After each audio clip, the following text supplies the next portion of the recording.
Good morning, all of you. Today we are in the chapter 2 solution, video number 5. Till now, video number 1 से लेके video number 4 तक हमने finish किया हुआ है. Now we are going to see about video number 5. So let's get started. Today's topic is the solubility. आज का जो टॉपिक है that is completely based on solubility. So first of all, what do you mean by the solubility? That we should be aware. Solubility क्या है सबसे पहले तो वो हमें पता होना चाहिए. So when any solute we are adding in a solvent, after few time, after mixing it properly, solute and solvent will be mixed with each other and it form solution.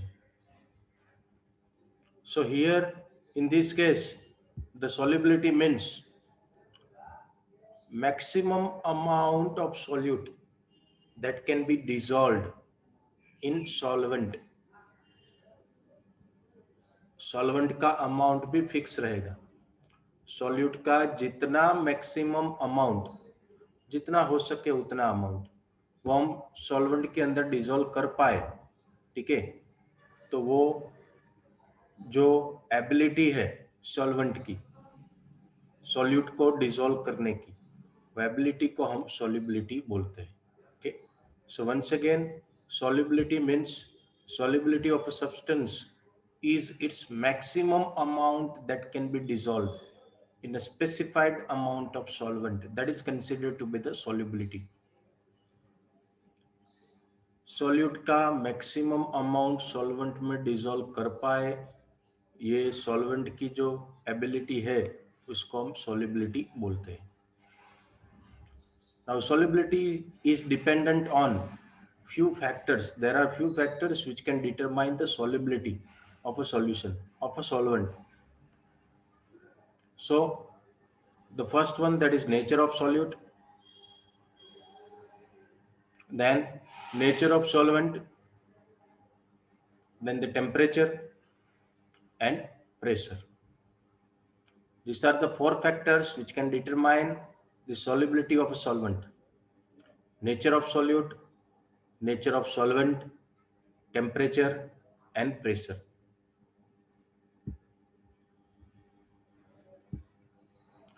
Now we are having two different categories of solubility of solid in a liquid. One category is, and the second category, that is solubility of gas in a liquid. So when we are adding any solid solute in a liquid solvent, वो एक category हो जाएगी आपकी. और दूसरी category हमारे पास है when we are adding gaseous solute in liquid solvent. Okay, so ये दोनों कैटेगरी वन बाय वन हम देखने वाले हैं. ओके, जिसमें आज का जो हमारा कंप्लीट सेशन रहने वाला है, ओके, वो पूरा का पूरा solubility of solid in liquid के लिए है. solubility of solid in a liquid. तो जब हम solute substance, solute में solid substance consider करते हैं, okay, when we are taking any solid substance, solid solute, solid solute को हम लिक्विड के अंदर ऐड कर रहे हैं, लिक्विड सॉल्वेंट के अंदर, ओके, तब जो बात बनती है उसकी हम बात करने वाले हैं. Okay, once again, when we are adding the solid solute in a liquid solvent, ठीक है, वो टाइम पे क्या चीज होने वाली है उसकी हम बात करने वाले हैं सबसे पहले. So every solid does not dissolve in a given liquid. There are few solid which can dissolve completely in solvent. There are few solute which cannot completely dissolve in solvent. So different categories of solute and solvents are there. Okay. Now एक observation है हमारा. क्या observation है? It is observe that the polar solute जो होता है, polar solute जो charge वाला सॉल्यूट होता है, डिजोल्व इन पोलर सॉल्वेंट. मतलब कि चार्ज वाला सॉल्यूट आपने लिया हुआ है, ठीक है, तो वो चार्ज वाले सॉल्वेंट में ही डिजोल्व होने वाला है. और नॉन पोलर सॉल्यूट है, बिना चार्ज वाला कोई सॉल्यूट हो, चार्ज विदाउट चार्ज, ओके, ऐसा सॉल्यूट विदाउट चार्ज वाले सॉल्वेंट में ही डिजोल्व होने वाला है. सो ये एक्सपेरिमेंटली भी प्रूव किया गया है. Polar solute can dissolve in polar solvent. Non-polar solute can dissolve in non-polar solvents. Okay. So this we need to remember. Now we have the example of it. उसके example है हमारे पास, जैसे कि यहाँ पे डायग्राम में आप देख सकते हो. Salt dissolve in a water. So salt is NaCl, that is common salt we are going to talk about, which is in the solid form and which is an ionic form. So it is considered, salt is considered to be the polar solute and water is considered to be the polar solvent. तो polar solute आप polar solvent में ही add कर पाओगे. Sugar when you are dissolving in a water. So sugar and salt both are the examples of the polar solute and polar solvent in case of water. Okay. So polar solute polar solvent में dissolve हो पाएंगे. Okay. Whereas जो यहाँ पे diagram में premium नेप्थेलिन balls are available, आप देख सकते हो कि कपड़े नए होते हैं तो उसमें भी रखते हैं ये नेप्थेलिन बॉल्स जो होते हैं, ठीक है. सो ये नेप्थेलिन बॉल्स जो है जिसका स्ट्रक्चर 2 बेंजीन रिंग, नेप्थेलिन का जो स्ट्रक्चर है डबल बेंजीन रिंग, एक बेंजीन रिंग के साथ में दूसरी बेंजीन रिंग जुड़ी हुई हो, ठीक है, that is a structure of naphthalene. दूसरा स्ट्रक्चर है anthracene, 3 benzene ring which are in contact with each other. Okay, so on the other hand naphthalene and anthracene dissolve readily in benzene. किसमें dissolve होंगे? ये 2 ring वाले मतलब नेप्थेलिन, 3 ring वाले मतलब एंथ्रेसिन, वो 1 रिंग वाले मतलब कि बेंजीन में डिजोल्व हो जाएंगे. फिर से नेप्थेलिन 2 रिंग वाले, एंथ्रेसिन 3 रिंग वाले, ठीक है, डिजोल्व इन 1 रिंग वाला बेंजीन. ओके, सो 2 रिंग वाले 3 रिंग वाले दे डिजोल्व इन 1 रिंग वाला benzene. Okay, now if you do the contrast of this, suppose naphthalene और एंथ्रेसिन आप पानी में डालोगे, they are not able to dissolve it. In same manner NaCl and sugar, if you are going to dissolve in benzene, they are not going to dissolve it.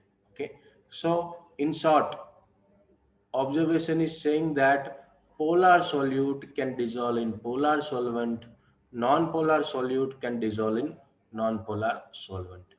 Okay,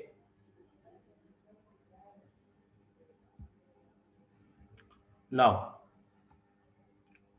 so simple तरीके से हम कुछ बोल सकते हैं, जैसे कि in general a solute dissolve in a solvent if the intermolecular interactions are similar in the two, or we may say like dissolves like.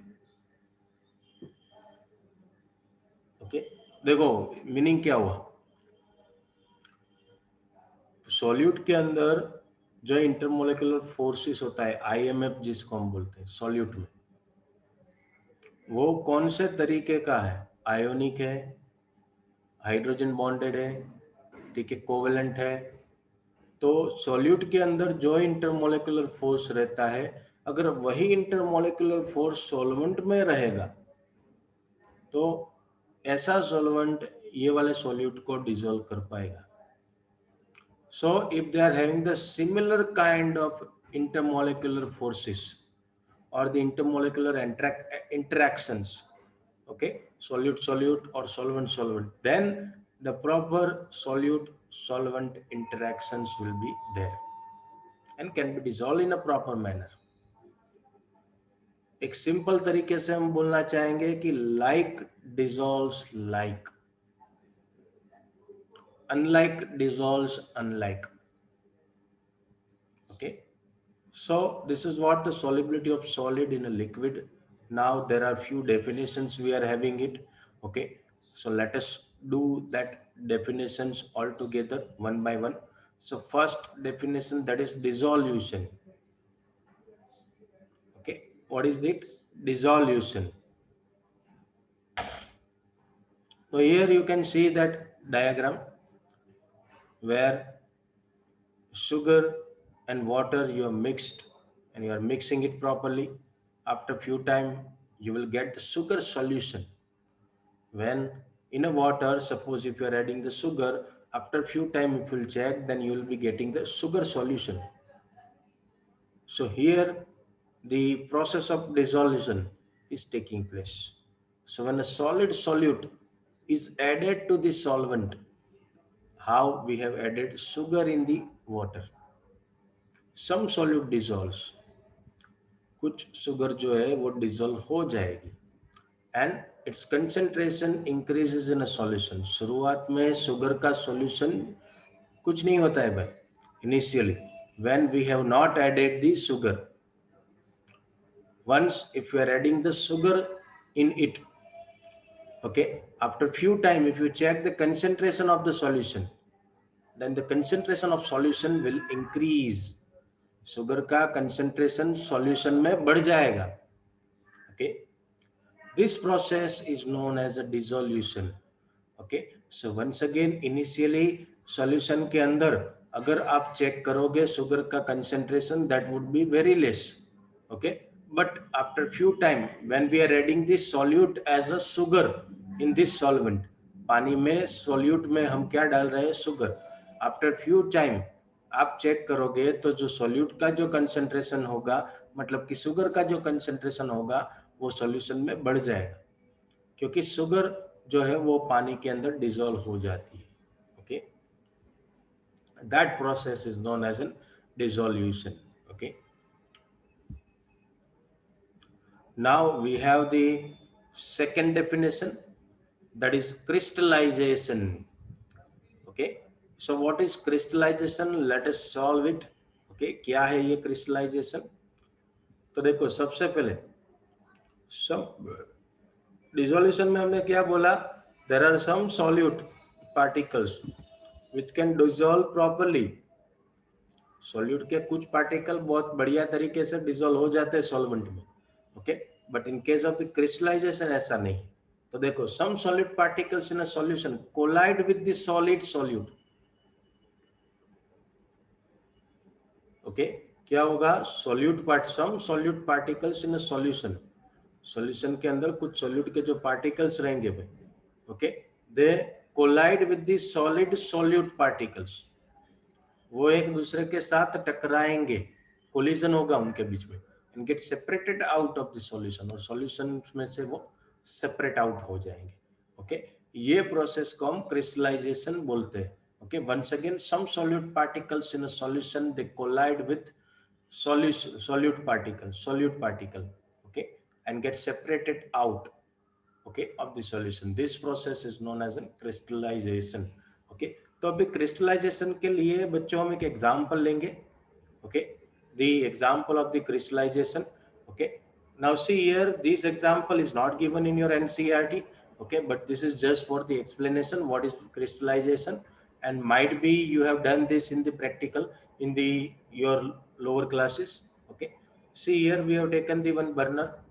Okay, the above of it we have kept the tripod stand and wire gauze. Okay, now in that we have placed one beaker which contain the copper sulfate solution. Okay, okay, oh, sorry, water, boiling water, and above of the beaker, okay, one china dish we have taken in which copper sulfate solution we have taken. Copper sulphate का solution लिया and slowly and gradually we are trying to heat it. हम heating करेंगे तो boiling water की वजह से क्या होगा कि ऊपर कॉपर सल्फेट के अंदर जो कॉपर सल्फेट के सॉल्यूट पार्टिकल्स होंगे वो एक दूसरे के साथ टकराएंगे, okay, and they are going to form a crystals of it, okay, and this process is known as an crystallisation, okay. So once again crystallisation process जो है, ओके, वो सॉल्यूट के पार्टिकल्स एक दूसरे के साथ टकराएंगे, कोलाइड होंगे और वो सॉल्यूशन में से सेपरेट आउट हो जाएंगे, and that process is known as in crystallization, okay. Now दो डेफिनेशन हमने देखी, ठीक है, डिसोल्यूशन एंड क्रिस्टलाइजेशन।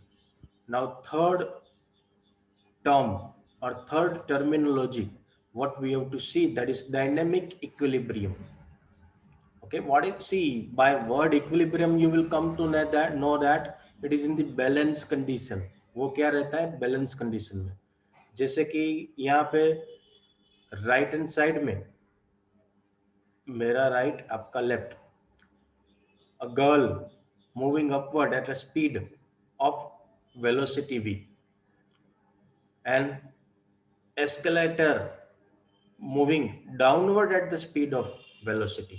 मतलब कि सपोज आप कोई मॉल में जाते हो, ठीक है, तो आपको ऊपर जाना है सपोज समझ लो, और जो एस्केलेटर है, ठीक है, वो नीचे की ओर आ रहा है, मतलब कि भूल से आपको जाना है ऊपर, पर आप जो सीढ़ी नीचे की ओर आ रही है, ठीक है, घूमती घूमती, उसमें चढ़ जाते हो, ओके, और आपकी जितनी वेलोसिटी है उतनी ही वेलोसिटी का वो एस्केलेटर है, ठीक है, तो वो टाइम पे आप वही जगह पे रहने वाले हो।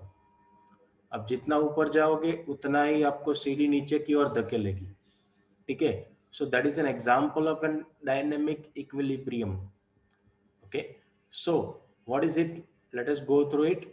A stage is reached when the two processes occur at the same rate। दोनों प्रोसेस एक सेम रेट में रहती है, जैसे कि यहाँ पे एग्जांपल में हमने सॉल्यूट प्लस सॉल्वेंट में से सॉल्यूशन बन रहा है, और सॉल्यूशन जो है वो सेपरेट आउट होकर सॉल्वेंट एंड सॉल्यूट में हो रहा है वापस रिवर्सिबल रिएक्शन में। ये दोनों का जो रेट है वो सिमिलर है, सेम रेट है। Under such a condition, number of solute particles going into the solution will be equal to the solute particles separating out of the state of dynamic equilibrium is reached। जब dynamic equilibrium achieve हो जाएगा, at the time solute के जितने particles solution में convert हो रहे उतने ही solution में से सॉल्यूट के पार्टिकल्स सेपरेट आउट हो रहे।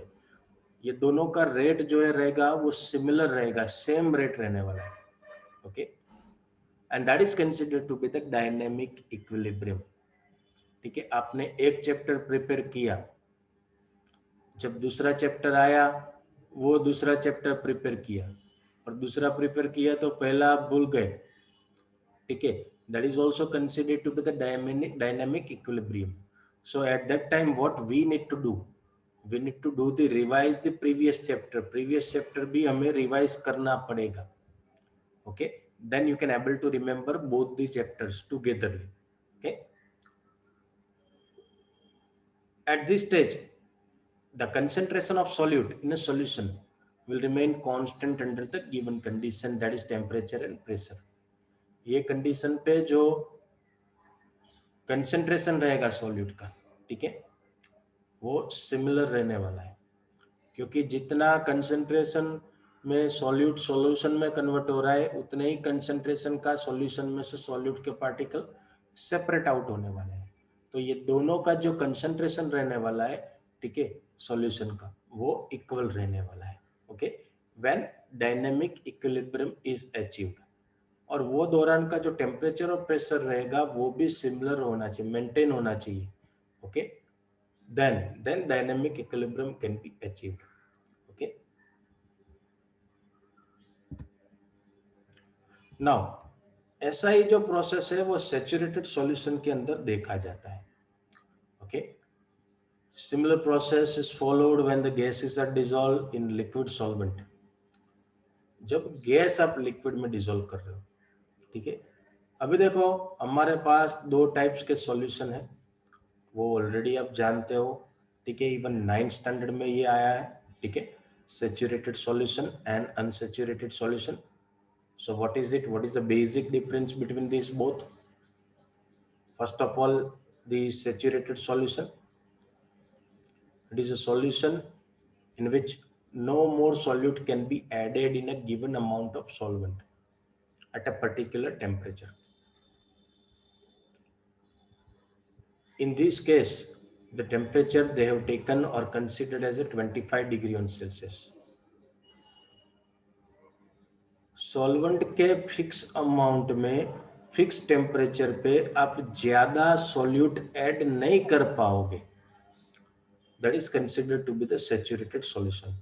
No more solute particles will be added at same solvent and same temperature पे. That is considered to be the saturated solution.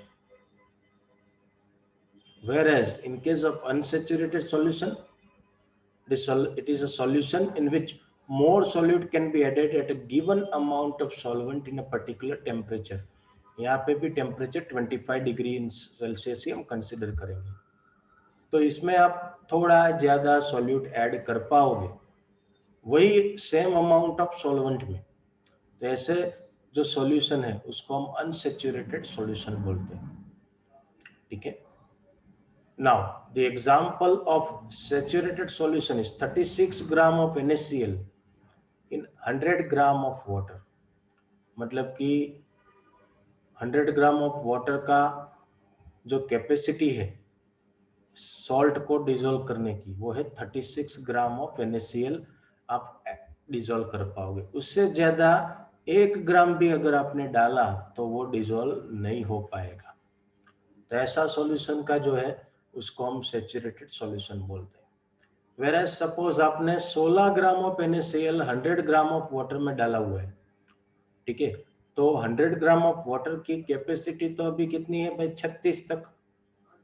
ठीक है, मैक्सिमम 36 तक आप एड ऑन कर सकते हो. तो after 16 still you can add more amount of solute of NaCl in solvent of 100 gram. Okay, तो ये जो है वो अनसैचुरेटेड सॉल्यूशन का एग्जांपल हो जाएगा. ठीक है. Now no more, see in case of the saturated, no more NaCl can be added to it because it is already saturated. Okay, in that you cannot add more amount of solute. Whereas in case of unsaturated solution, still 20 gram of more NaCl can be added to it. 20 gram NaCl और आप add कर सकते हो अभी भी. ठीक है, ये 16 ग्राम NaCl वाले में.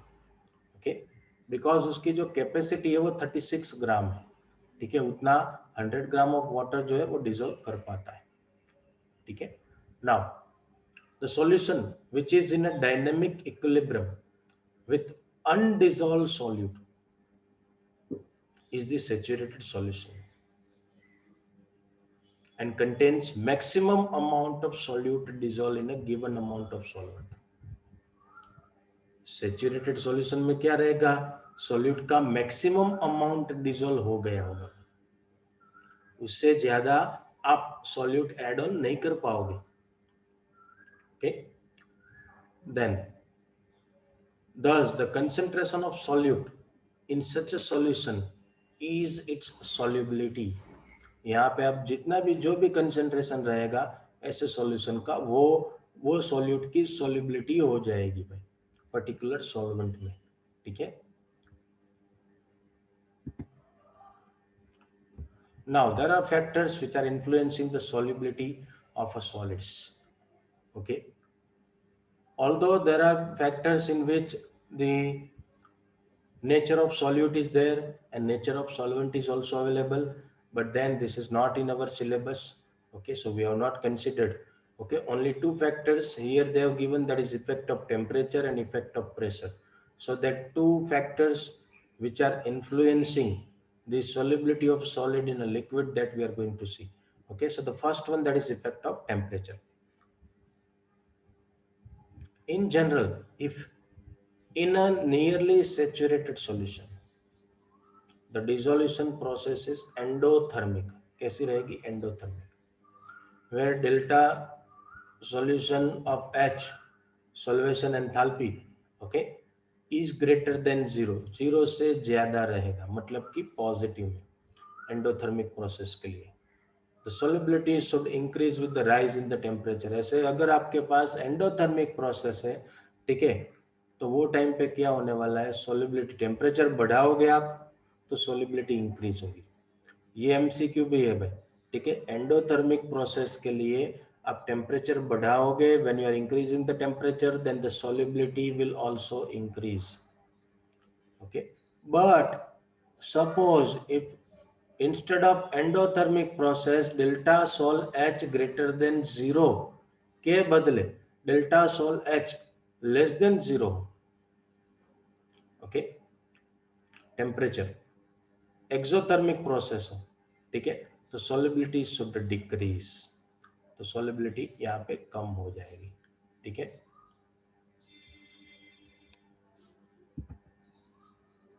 Then effect of pressure, pressure does not have any significant effect on solubility of solids, ठीक है, क्योंकि सॉलिड के पार्टिकल्स जो होते हैं वो ऑलरेडी पैक, कॉम्पैक्टली पैक्ड होते हैं, ठीक है, बहुत बढ़िया से पैकिंग हो जाता है उसका, ठीक है। तो ऐसे केसेस में जो सॉलिड के ऊपर आप प्रेशर अप्लाई करोगे तो वो उतना मीन्स उतना सिग्निफिकेंट नहीं होगा, ओके।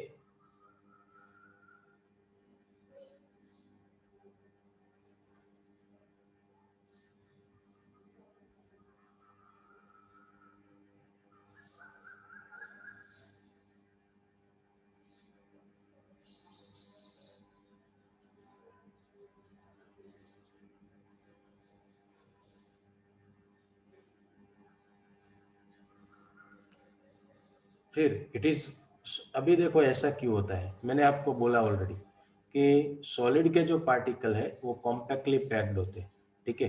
तो ऐसे केसेस में क्या होने वाला है कि भाई जो सॉलिड का जो सॉल्यूट रहेगा, ठीक है, वो इनकम्प्रेसिबल रहेगा और practically remain unaffected by the changes in the pressure, okay.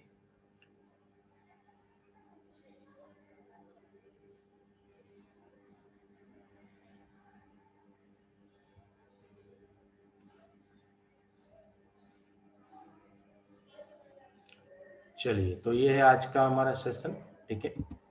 इसमें किसी को कुछ भी डाउट हो तो क्वेश्चन पूछ सकते हो, ठीक है।